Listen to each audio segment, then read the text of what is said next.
Hello and welcome to MJTV. I'm your host, Matthew James. I'm an internationally renowned medium and clairvoyant. This is just the first in a mini-series of little teachings, just little insights into tarot cards, rune cards, mediumship, whatever. And the idea here is I had a conversation on a Facebook page a few days back regarding certain tarot card images. You know, the frightening ones, like the death card. Here's an example of a death card.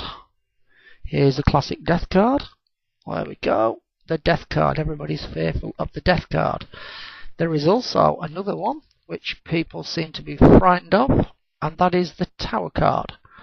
They seem to have earned a bit of a fearsome reputation, these two cards, over the years. Because in tarot readings most people see the death card as a client and they think it actually means the death of a person. Well, I want to destroy that myth here and now. The death card, for me anyway, and I think most reputable clairvoyants and mediums would agree with me, is that the death card means the end of a chapter, end of a cycle, the end of a situation. It's out with the old, it's in with the new. It does not mean the death of a person. It does not mean the death of a person. It can be the death of a situation. It can be the ending, like I say, of a chapter. It's a new chapter is about to begin.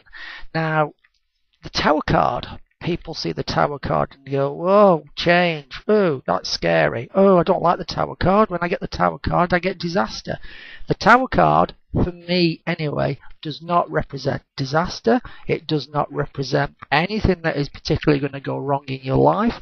The Tower card means change. It is a change card. It is a card that brings a warning and heralds a warning that something different, something significant is about to happen in that person's life. Obviously that can be positive and it can be negative, but it is not a bad news tarot card as far as I'm concerned.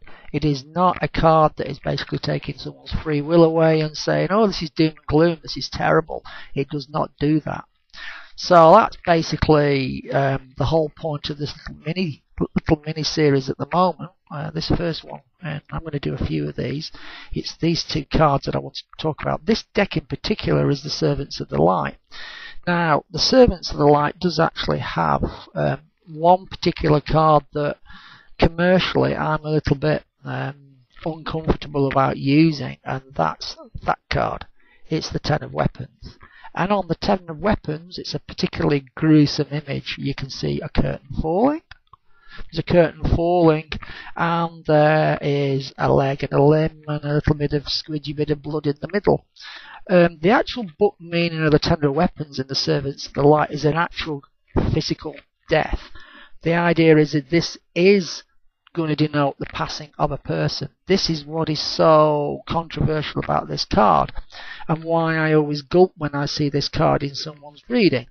Now, the power of the rune is such is that you do not have to be beholden to the meaning that someone has set on that card. Okay, yeah, so somebody has predicted or wants you to predict that somebody is going to die when they see this card. Now, I do not believe that. I have actually readapted this card, and I actually call it that whenever I see this card, I can actually predict that a person has got mediumship, i.e. they can talk to the dead. They can communicate with the dead. And that's the basic idea with tarot cards, and a very vital message here, a good point for would-be tarot readers, would-be clairvoyants and mediums. The idea is that you do not use the book. It is not gospel. You invent your own meanings on the cards, but you stick to those meanings when you do readings, like I've done with the Ten of Weapons. Incidentally, just a little bit of personal insight. I was on a certain live TV program, and I was doing a reading for a person, and the Ten of Weapons came up.